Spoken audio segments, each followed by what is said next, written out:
এটার তফাৎটা দেখেন, এটার তফাৎটা দেখেন। হ্যাঁ, ব্লক গুলো দিচ্ছে ডাবল ডাবল। এই যে বালু বেশি পড়তেছে, বালু করতে বেশি, খড় পরিমাণ করতেছে কম। আচ্ছা, রাস্তা বেশি ভালো হচ্ছে না, রাস্তাটা একটু বেশি হচ্ছে, খোয়া টোয়া দিলে মজবুত হবে, আমাদের সুবিধা হবে। এটার জন্য সমস্যা, এটার জন্য সমস্যা। ভালো আছেন? আলহামদুলিল্লাহ ভালো।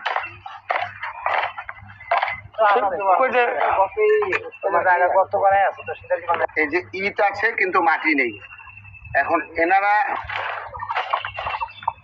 আমাদের ইয়ন মহোদয় আসছিল, এসে এই ধরনের কিছু আলামত ওনারা ধরেছিল যে এই ধরনের ইটগুলো থাকবে না রোডে, এই ধরনের খোয়া থাকবে না। তো কিছু কিছু রাস্তার জায়গায় কোনো জায়গায় হাই আছে, কোনো জায়গায় ডাউন আছে, কিন্তু এমনও জায়গা আছে যেগুলোতে ওনারা ইট বিছিয়েও 10 ফিট হবে না বা এরকম কোনো মাপে হচ্ছেও না। ঠিক আছে, জেলা প্রশাসন মহোদয় উনি খুব ভালো মনের মানুষ, উনি সর্বপ্রথম এসে দেখছে যে এই যে ব্লকগুলো দেওয়া আছে, যে আপনারা দেখতে পাচ্ছেন দেখালেন। হ্যাঁ, ব্লকগুলো শুরু থেকে শেষ পর্যন্ত এই রোডটা যতটুকু। আচ্ছা, স্যার বলার পরে কোন এই সমস্ত বড় বড় দেখে কাজ করতেছে, বড় বড় এখানে তো এই অবস্থায় আছে, এই অবস্থায় এখানে মূলত এই অবস্থায় আছে।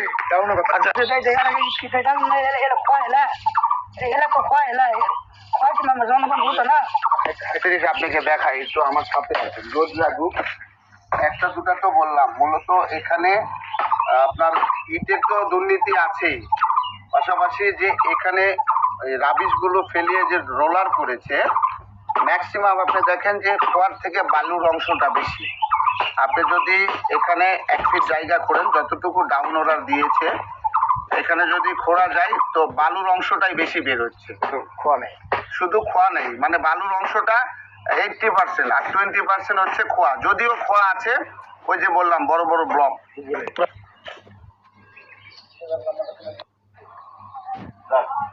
দাদা এইটা দিয়ে মাটি বুঝে দেন।